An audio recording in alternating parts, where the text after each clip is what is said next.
What's going on, everybody? Welcome back, TJ and Cards. If you guys watched the baseball show earlier, by the way, I think we did pretty good on that. I know I'm having a really good day. A lot of the home runs came through, so happy to talk about some of that. But we've got basketball here tonight, guys. It's a different type of ball, and they shoot it through a hoop. They don't hit it with a stick out of the yard. What's going on, Cards? How's this afternoon going? How long did it take you to write whatever mumbo jumbo you had to come up with for basketball?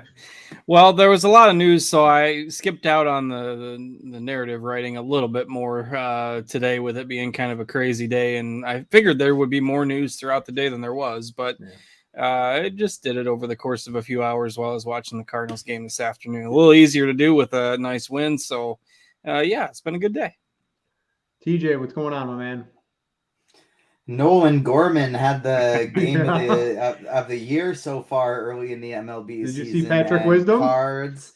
What didn't let me forget it. Yeah, Cards. What was locked in for Patrick Wisdom? Man, if those the books knew something with that plus 480 with Patrick Wisdom, we should have known to go bet it at that point. But yeah, I had to tease TJ because I said something about Nolan Gorman on the show, and he called me a homer at that point. So I made sure to forward the videos of both of Gorman's homers to TJ this afternoon to give him some viewing.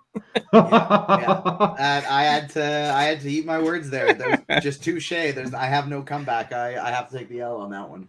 I was waiting for I was really hoping he'd hit a third so I could see what gif you'd respond to the third one with, but we didn't get three.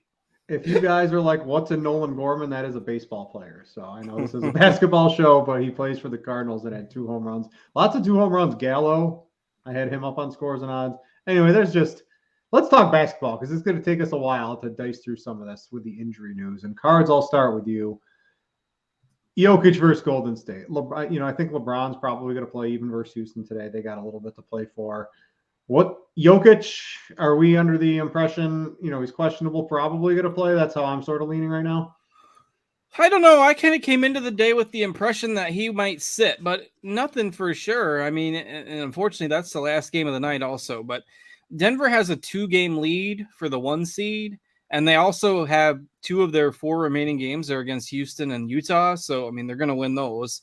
So I kind of lean toward him sitting. But the fact that we haven't heard anything throughout the day, if that was just their plan, I think they might have announced it by now. So I don't really know which way to lean on Jokic. I do think LeBron is probably going to play. The Lakers haven't wrapped up a play-in spot yet. So I would expect him to go. The only news really that we've gotten throughout the day is that RJ Barrett is out, which is significant. And then Keldon Johnson is out. All the other questionable Spurs are in.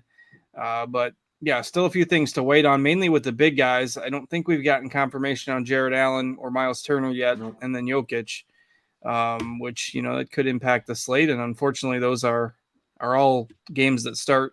It's only they were the 6 o'clock games, Cards, but they're the 8 o'clock games. They're not the 6 o'clock games. So we've probably got the news that we're going to get before lock, unfortunately. Yeah, Allen was doubtful last game and he was questionable today. So in theory, trending on the right side. Cleveland, I believe. Do they have anything to play for, Cards? No, I don't really think so. I think they're kind of locked in. I'm pulling that up right now. So Cleveland's the 4 seed. They're 3.5 behind Philly, and they're 3 ahead of the Knicks. So, yeah, they're probably stuck in that 4 spot no matter what, unless they, lose the rest of their games and the Knicks win out. But not too much for Cleveland to play for. They're probably going to be the 4 seed anyway. Which season needs shortened more, baseball or basketball? I mean, baseball is probably the logical answer, but since it's my favorite sport, I can't argue for it. But 162 basketball games season needs to be lengthened, not more games, but the season needs to be extended over a longer period of time. So I don't know. I mean, you'd still get the same stuff at the end of the season where stars, when there's they've done good. I guess they deserve the right to sit their best players, but I'd rather you're never going to lose games in a season with TV contracts and stuff. But in theory, I think both seasons. But to be fair, we haven't seen a ton. Like if you take the last 2 weeks of the regular season compared to what we've seen in some other years, it just seems like there's not as much shenanigans, on each slate. So the injury reporting has improved, and I guess the play-in, tournament has kept more teams in the race, and that's probably part of it too. But I don't know. It's I don't disagree with TJ's take. Like if they extended it out over a longer period, maybe we'd see more or less, rest maintenance days on back-to-backs. But that has improved over the last couple of years. I mean, March and April NBA 2 or 3 years ago was like impossible to play without watching the show. Now it's still difficult, but now it's a little more manageable than it was a couple of years ago. TJ, the Spidey bombs. There's no Spidey 3, Spidey players. We still need the like button. We would appreciate all of you to click it. You got any reason for these guys to click it any more than usual today? Just because they love us, they're good people. They want to succeed. They want RotoGrinders to succeed, and for the YouTube content to be able to do that, they got to hit the like button. All right, and also I want to thank our sponsor, FanDuel. If you are a new depositor to a FanDuel Sportsbook, if you live in one of those states, you can get a no-sweat first bet up to $1,000. If you are in Massachusetts, it is a bet $5, get $200 in bonus bets. I know that is a new state, but make sure to check out FanDuel, a great sponsor of the show. Check out their sportsbook, DFS, everything that goes around. All right, Cards. Let's sort of break out some of the players that are going to be on quite a few rosters today. I've looked at your cores, FanDuel and DraftKings. You've got Brunson and Wright. Maybe you can talk a little bit about why they're going to be so popular and should be in your lineups today. On FanDuel, I've added quickly. DraftKings, I was talking pre-show. I want 8 guard spots today. I don't want to play anyone other than guards. So it really boils down to, I don't know if he's as necessary on DraftKings because you just run out of guard spots so quickly over there, but you can fit him in pretty easily on FanDuel. I've added him in. So what do you think of this trio I've got highlighted on FanDuel for everyone? Yeah, I'm fine with it. I mean, the Knicks are without Randall. And you look at the last game, Jalen Brunson took like 32 shots and had a 40% usage rate. And the Knicks, they're not locked into their spot yet either. And I don't think Tom Thibodeau knows anything other than playing his starters 40 minutes. So I'm not concerned about the playing time there. So when you look at Randall is out and then Barrett got ruled out middle of the day, that just leaves them thin for their starters. So you're going to see a ton of minutes for Brunson, a ton of minutes for Grimes, a ton of minutes for Quickly and Hart. Those guys are probably going to be playing, 35, 38 minutes tonight. And then on the Wizards side, you got Beal out, you got Kuzma out, you got Porzingis out, and then Monte Morris was ruled out again. I would agree with the same core 3, and I almost tagged the third myself. The only reason I didn't is I didn't know how comfortable I felt tagging 3 cash game plays from the same game on a 9-game slate. So you're probably playing 3 guys from that game anyway, whether Quickly is your third, or Hart or somebody. Quickly is definitely the number 3 option. But given the fact that these 2 teams are both shorthanded, you got a 222 total in the game. And Wright has been really good of late when he's got that opportunity, and 4 guys out for the Wizards. He's basically the only creator that they have left. And he did have 40 fantasy points in the last game when he played 32 minutes. So I feel pretty good about Wright and Brunson, and at least starting your builds there. TJ, from a tournament perspective, these 3 guys, do you have a favorite one you'd be willing to go overweight on? Do you have any percentages today? Someone you might fade? What's that looking like for you? Be a lot more willing to go overweight on the New York side of things than the Washington side of things in tournaments, just because, especially with RJ Barrett out now, Brunson and Quickly, like, unless they just shoot 20% from the field today, they're going to have big games. Whereas somebody like DeLon Wright, I agree. I think he's a great cash game play, but from the tournament side of things, I'd rather just go to Jordan Goodwin, Johnny Davis, or another team, because they could just get blown out at the points that could get split between 3-4 different guards here. So I'm a lot more likely to go overweight and eat the chalk on Brunson and Quickly than I am on DeLon Wright in tournaments. All right, Cards. I want to talk to you on Goodwin on DraftKings, who's 4K over there. And I can refresh, but we have him as the highest owned player. This is the projections team. Do you think coming off the bench, he deserves to be the highest owned player at 4K? I know we need some value, especially if you want to play any of these elite tier players. But I mean, I'm looking at my DraftKings team. It's still pretty hard to get any of the, 11 to get Luka, Giannis, or Embiid, or any of those guys into your lineup tonight, because that 6 to 7K tier is so full at the guard spot. Is he someone we need today at 4K? Do you think he's going to be the highest owned player on the slate? I don't. I mean, it might be close, but I'd be surprised if he's the highest owned player, especially because he's a guard. I just think the opportunity cost, if he was a forward, I would agree with it a little bit more because that's where you need players. But yeah, I think maybe our ownership is a little bit hot there. Maybe it drops with the confirmation. We've got quickly at 5%. There's no chance he's 5%. Yeah, that'd be way higher. Yeah, I mean, the FanDuel numbers I think are a little more accurate. We've got him at 26% over there. Mm-hmm. And he is a little more expensive on FanDuel also. But yeah, I'm not convinced that he's going to end up being the highest owned guy. I think that's going to come down a little bit. Yeah, we'll see if the team gets that before lock. But if you are using Lineup HQ for anything and you are using ownership, just to know I would bump up quickly, maybe drop down Goodwin a little bit. What's the rest of the landscape look like, Cards, from cash games? There's, we're waiting on injuries between Allen and Miles Turner. Those are, I don't know if they're, Allen specifically is a little cheap on DraftKings. He comes in play here, but what are some other players we should be eyeing after the main guys? I don't know. There's sort of a pretty wide field you can choose from today. Yeah, there is. I mean, to me, the hardest decisions you got to make are which of the crummy forwards you want to play tonight. And that's why I'm more inclined to just take some value shots there as opposed to Goodwin, because I'm just trying to avoid landmines in cash games with the forward spots. So I think Bates Diop is okay. Because the Spurs are missing Keldon Johnson tonight. Vassal's out as well. So Bates Diop is fine.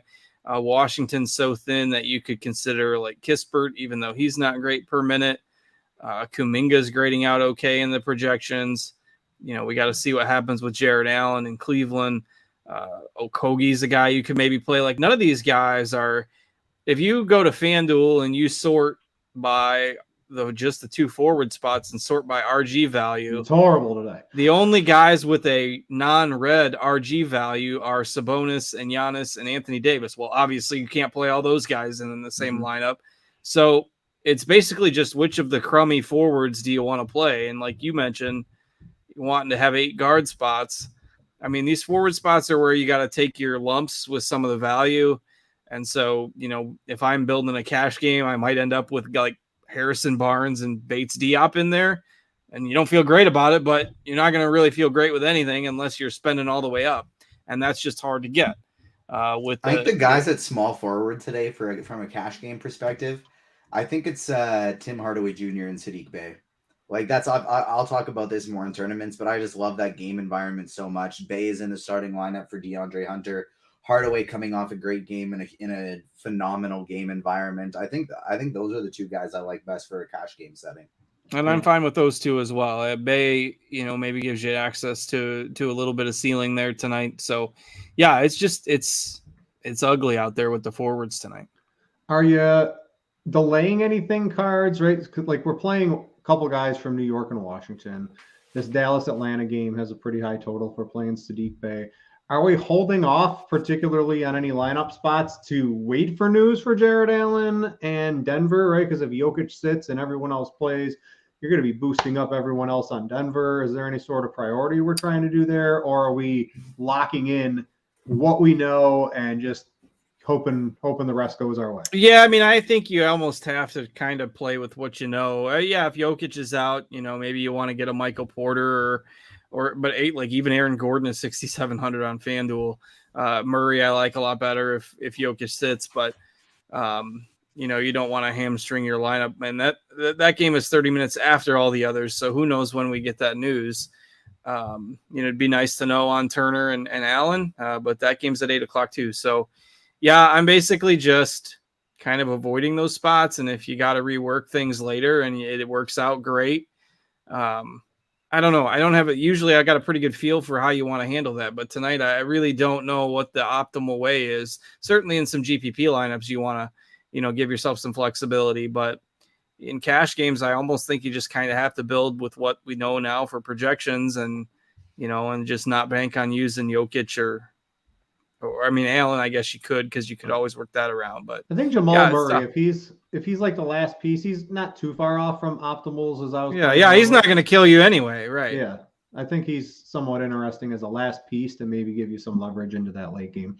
TJ, let's talk tournaments. What's going on tonight, right? We've got Philadelphia, Milwaukee. So we've got some big stars there. The problem is to get Embiid or Jokic or Giannis and even Sabonis, I got to say, to get these guys on your team today, you're probably foregoing one of these elite guard plays, because you're gonna have to drop in salary there to get these guys. The sites are pretty tight today in terms of pricing.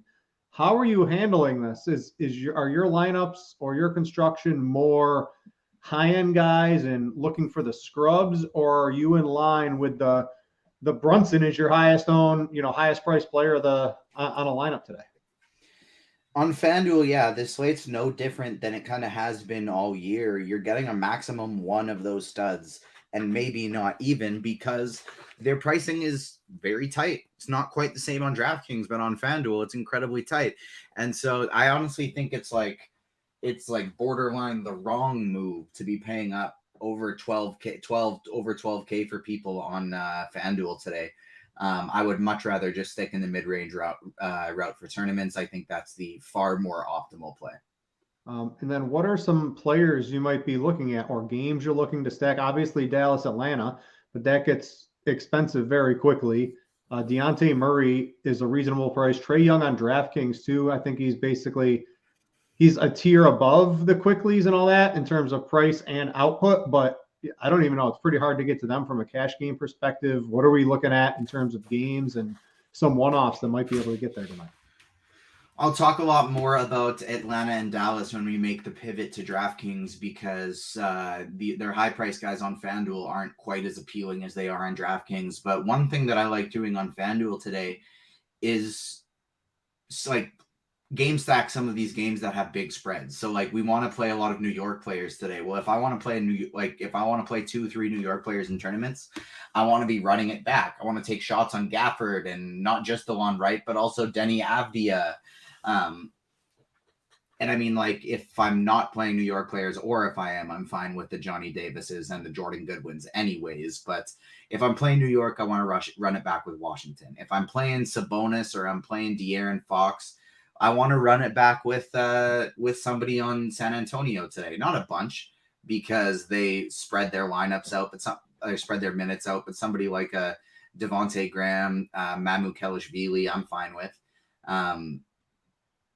And then the Dallas and Atlanta game, the higher price guys, I'm going to target a lot more on DraftKings. But these mid-range guys are priced very well today on FanDuel. Sadiq Bey, John Collins, Bogdan Bogdanovic, all three are plays that I really like today. And then on the Dallas side of things, I think Tim Hardaway Jr. is one of the more underpriced players on the slate. I like getting to him quite a bit today. And then Kyrie Irving, I think, is a spend up on FanDuel at $9K. That's not getting enough attention, and his price tag is very solid on FanDuel today. Kind of same thing. If you want to play some Lakers today, run it back with a couple of Houston players. Play Jalen Green or Alperen Şengün. Şengün's been playing some good basketball lately. One player I didn't talk about yet, but I still like quite a bit, is Jalen Williams. I just always want to play Jalen Williams. And then obviously if we get Jared Allen out, Evan Mobley becomes an even stronger play as well. But most of these injury situations, they've been priced up for, and teams are ready for it. So for me, it's a mid-range build on FanDuel. And then if I'm looking to get more than two players on one of these teams in my lineups, I want to make sure I run it back. What do you think? Everyone's talking in chat. Johnny Davis this, Johnny Davis that. 4K, cheap on DraftKings too, starting lineup. Current projections team, 32 minutes, 18.5 fantasy points, give or take. From a tournament perspective, TJ, is that someone worth spending down on in an attempt to get some of the higher priced players, right? You're going to be playing him with an Obi Toppin, with a Sadiq Bey, with a Kuminga, with a Goodwin. You're playing all these guys just to get access to one elite player today. I don't know about that. Yeah, if I'm playing a lot of lineups, he'd still be in my pool 100%, but I just don't really feel like I need it. Cards Jalen Brunson might be the highest scorer on the slate. Not point per dollar. He might be the highest scorer on the slate. And so that's kind of why I don't really feel the need to pay the prices for people $3K more expensive. Cards from a cash game. Johnny Davis, is he someone worth plugging in? 4K FanDuel, 3,700 DraftKings. The projection's not great. Maybe it gets you. I don't know. I'm looking at the value. Sadiq Bey is going to have a nice game. DeLon Wright. Would you rather play Goodwin or Johnny Davis today? Yeah, that's the question. I think Goodwin is the answer for cash games, but I don't know. I mean, Davis did have a 24% usage rate in the last game, and he got some shots up. Hey, Cards, take over for a second. I gotta go for about 1 minute. Britt has got to go for about 1 minute. All right. Well, we'll keep it rolling from here. Yeah, I just don't know. If it's tough because I am more of the balanced approach tonight. I think kind of on both sides, to where getting up to Embiid or getting up to Giannis, I don't think it ends up being optimal, mainly because of how all the positions work and the fact that if you're playing all these guards, then you're not going to have the salary to get to a 11K, 12K big man. So I don't know. It's a really tough slate as far as lineup building.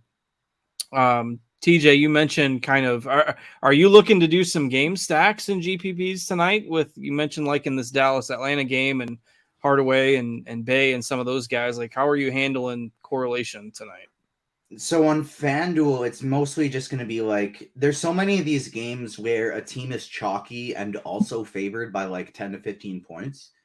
And so in those specific scenarios, like with Quickly and with Brunson, I want to make sure if I'm playing multiple guys in a large spread game, then I want to run it back with somebody from the other team, because if those guys are going to hit their ceilings, then that means that game stayed close. It wasn't just a blowout after 3 quarters. It stayed close. And so that's why I want to be making sure I run it back in those types of situations.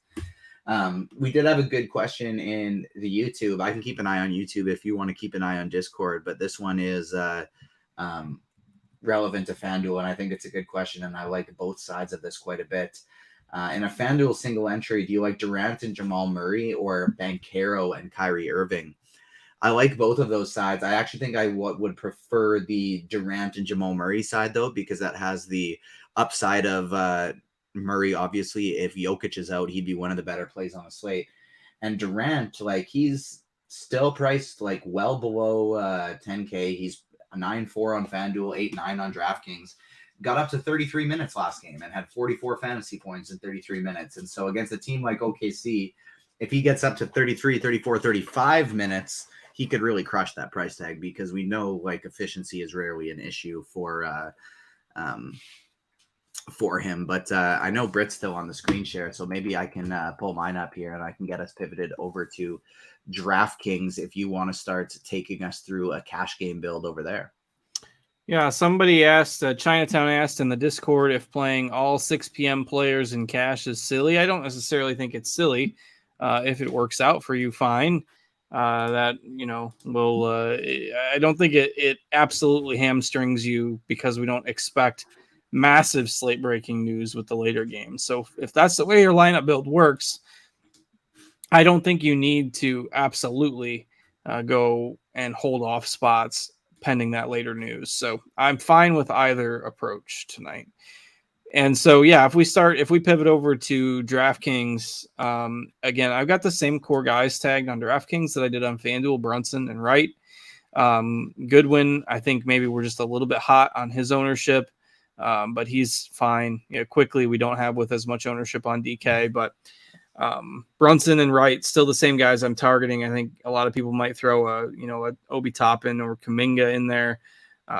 De'Aaron Fox is a good bit cheaper on DraftKings, relatively speaking. He grades out really well in our projections at 8K against the Spurs. Fine if you land on him as well. But again, most of these guys are guards, and the forwards are just, they're just not as great of plays.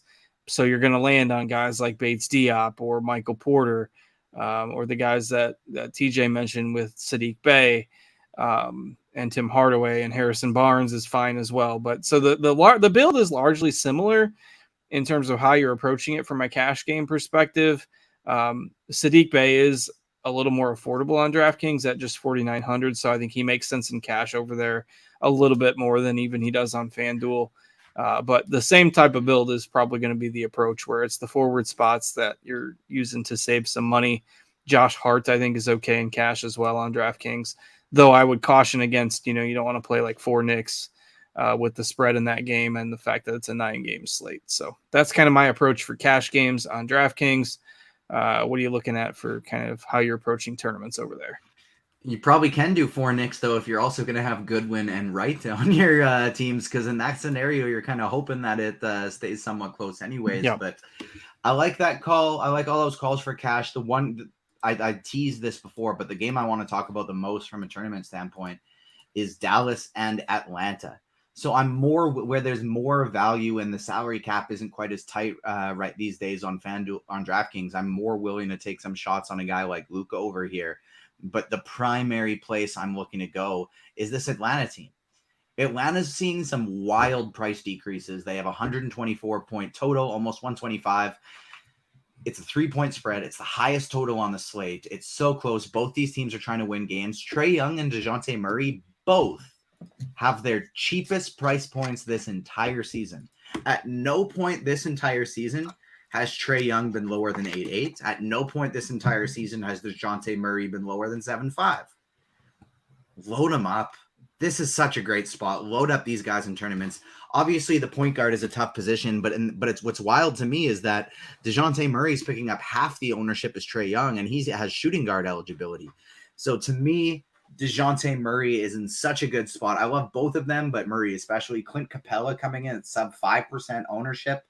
Below 6K, playing him or Collins or a Kongwu at 4.7, who's been absolutely crushing lately. I like that too. I just really like this entire game, especially the Atlanta side of things. I'm more willing to go a little stars and scrubsy on this one, but I'm still probably taking the balance build if it's me, because things like guys like Brunson, Jamal Murray, especially if Nikola Jokic doesn't play. And then you throw into me the likes of DeJounte Murray in this 7.5 range. I think this is a great core for tournaments. You're left with over 5K remaining for your last 5 spots. And all 3 of these guards in the 7 to 8K range have 50+ point upside. I think that's a fantastic argument to make for playing that game. Particularly the points you made about the pricing on some of those Atlanta guys. It's tough because you're probably still going to have to leave out like a key piece or two of that game if you're trying to stack it up. But if you're doing multiple lineups, you can do it kind of a bunch of different ways and make it work out that way. Let's see, a couple of questions in the Discord. Jay Sams, they're both a FanDuel, one FanDuel, one DraftKings GPP. So Jay Sams, TJ Hartenstein has been priced up, but he's been closing the last 2 games, though his projection isn't all that great. And I'm glad this was brought up because, with the Knicks, we're talking about all these guards, but let's not forget that Julius Randle is out too. So is it going to be Mitch Rob? Is it going to be Hartenstein? Like somebody from that Knicks front court seems like it could be a difference making piece in GPPs tonight. You got to lean on maybe who you'd like the best out of that kind of group. On FanDuel, I would definitely lean Mitch Rob over Hartenstein. You get that added block upside. On DraftKings, it's Hartenstein for me. 4.6K is still cheap enough, and I think he's probably the more likely one to get a double-double in this spot. And so DraftKings, I'd go Hartenstein. FanDuel, I would go Mitch Rob. We do got a question in the YouTube chat as well. Hit the like button, YouTube watchers. We got almost 150 of you on this wonderful Sunday night. Let's hit that like button. Helps us out a ton. I want to get us up to 50 likes here before we hit lock. What do you think about the Lakers and Houston game for a potential game stack? To me, this game doesn't scream like I want to play 3 players on each side, but something like a Anthony Davis ran back with a Şengün or a Jalen Green today. A skinny stack of this game, I think, is very appealing.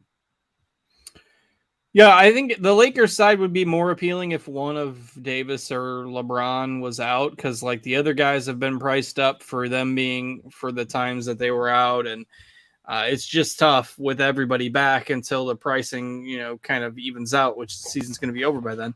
But I would like the Lakers a little bit more if we had somebody sitting. So certainly okay with it for a stack. Just tough to find those secondary pieces for the Lakers that you feel good about when LeBron and Davis are both in there. So maybe a smaller kind of mini stack of that game makes sense as well. D'Angelo Russell, I think, has a nice price tag for tournament still. You can still get to for sure. And then Anthony Davis, I'm a lot more interested in him on DraftKings than I am on FanDuel, where he's 10.6K. I think he's got a lot of upside at that price.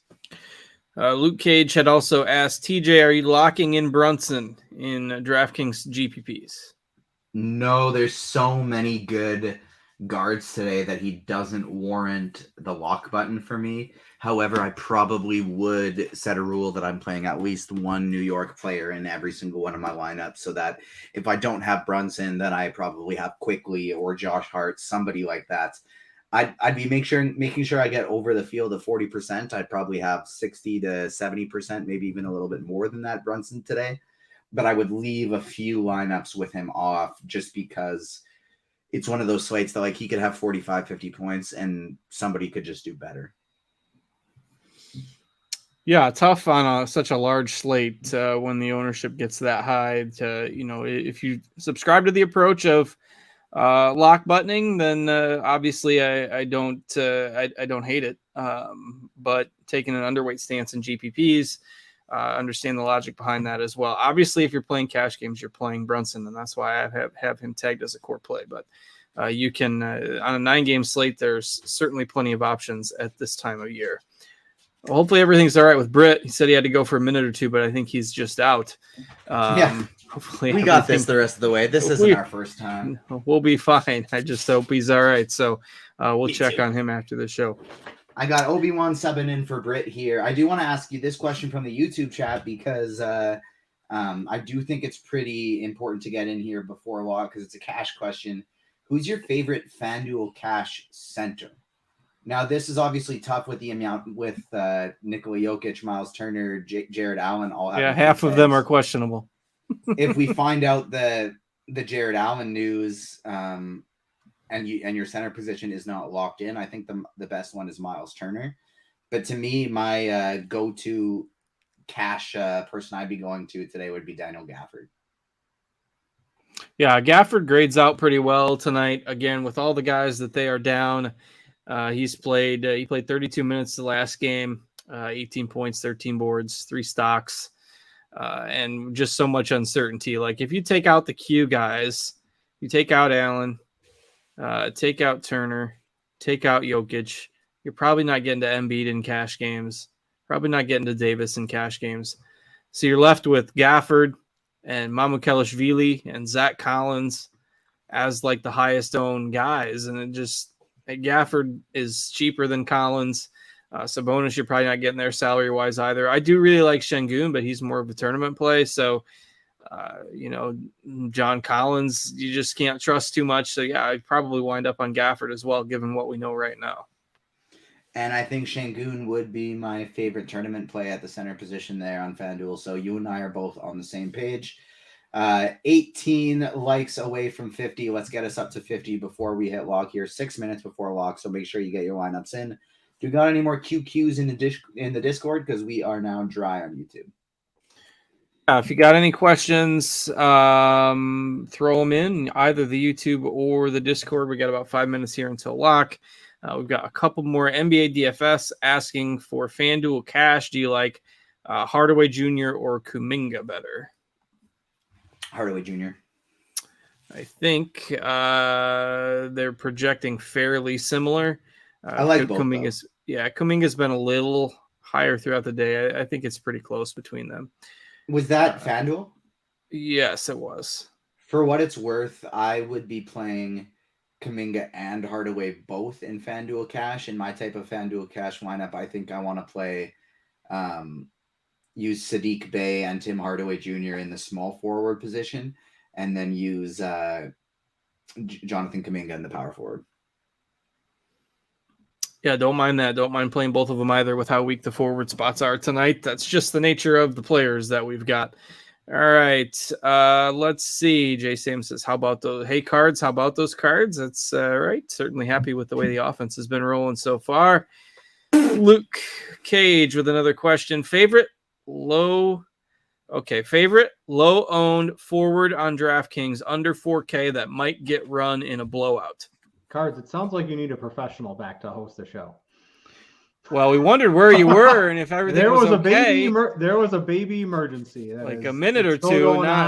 But it's okay. Everything's going good. So, well, that's okay. We had you covered in case things went awry there. So the wife was screaming and the baby was crying, and I had to go do what you have to do. So, well, everything seems like it's good.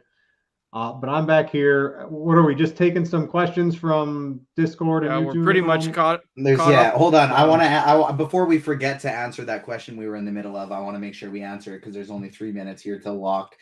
Low owned player that could get extended run in a blowout.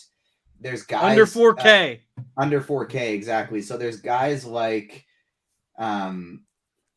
obviously. Like a lot of them are risky, but I think you could take shots on somebody like a Kendrick Nunn, Chetty Osman, who's not super low owned, but going to come in about 10%. Trey Lyles, maybe even somebody like a TJ Warren. If Phoenix blows out OKC and Warren gets 20 minutes, that could be a guy that puts up like 30 fantasy points in that spot. Not that many guys that I'm super interested in getting to, though, outside of Goodwin. Maybe Cameron Payne.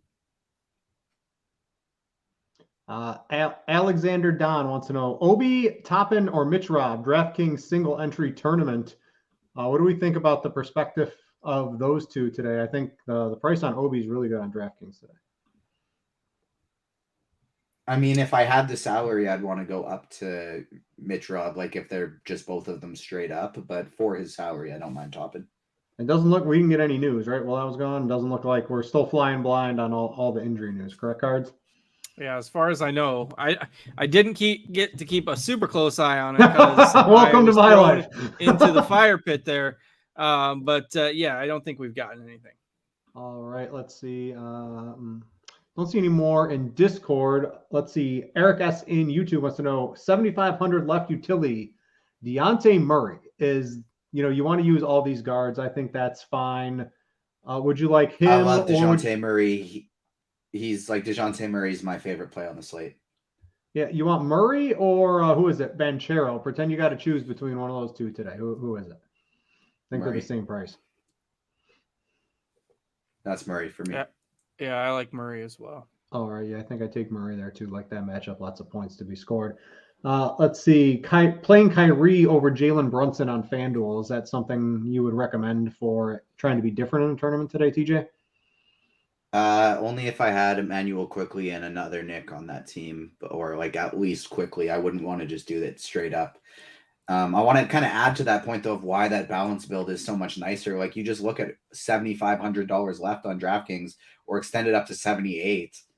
Quickly, Jamal Murray, Darius Garland, Banchero, Dejounte Murray, Jalen Williams, Denny Avdia, Jaden Ivey, Jalen Green. Like I like literally every single one of those plays that I named. So that's definitely going to be the realm I'm living in today. Real quick, you want De'Aaron Fox or Quickly for a cash game? Last second. I think it's Fox on. Is that a DraftKings question? Yeah, that's what I'm looking at on DraftKings. Fox is cheap on DraftKings. Mm-hmm. But 28 minutes good enough tonight? Yeah, I don't know. I mean, I'm just nervous about like people are going to have like 7 guys from that Knicks game in cash games. I'm just nervous about so much concentration on that game. Like they project well, but you're just completely dead in the water if that game blows out. All right, just checking Discord real quick. Seems like you guys got through all of those. Running through Stephen Smith on YouTube. Kuminga, lots of Kuminga tonight. What's our take? This is a DraftKings question, I believe. He's playable on FanDuel as well. Yeah, nothing wrong with lots of Kuminga. Yep, he's fine. Let's see here. 7K. Yes, everyone loves the 7K range on DraftKings today. Absolutely. Johnny Davis, we covered that. Did you guys get to favorite center on cash and tournaments on FanDuel? Did you guys get to that at all? Yeah, we kind of touched on center by itself there when I think TJ saw that question and we went through it. It's kind of tough without this news. I think we went Daniel Gafford and cash. Şengün's our favorite in tournaments. Obviously, we have hit lock now though, so Gafford is locked in. All the news in 3, 2, 1. Yep. Nope, don't see it yet. That'll be probably those are 8 o'clock games, so that's the 6:30 in theory is when the news drops for those. Usually about an hour and a half. So make sure to stay tuned to if you're using the RotoGrinders app or any alert services, check Twitter, et cetera, et cetera. It says the Jared Allen, very nice price tonight. I do like him. Even if Miles Turner plays, that Allen price looks pretty good to me. There's not any other questions. Let's see here. Discord looks good. YouTube looks good. See, we did a great job with that. I gotta get back upstairs. So TJ's in Animal Land cards. What's cards doing the rest of the night?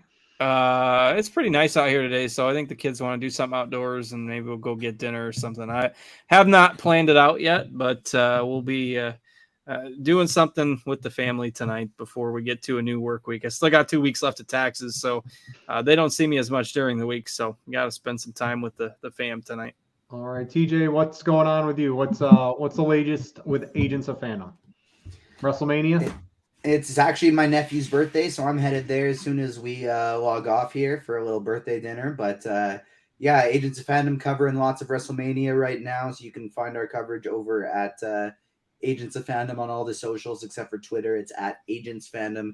Lots of prediction articles for day 2 of WrestleMania and some breakdowns from first Saturday. And then it's a huge week for like TV and film content because tonight during one of the night baseball games, like in about an hour and a half, I believe, we're getting the Secret Invasion trailer, which is the next big Marvel TV show that's coming out in June. We're getting a Barbie movie trailer this week, final Guardians of the Galaxy trailer this week, all kinds of Blue Beetle trailer tomorrow, all kinds of good stuff. If you need a Guardians of the Galaxy ride review from Disney, I can help you out with that. I've probably got about 2/3 of the staff who has been on it. So right. You might have to get in line. All right. That's going to do it for today's show. Sorry for leaving, guys. Had a problem with the 10-month-old, but hopefully I think the wife has it under control. We'll see. Thanks for tuning in for NBA, for cards, for TJ. I'm Britt. Thanks for watching, and we out you.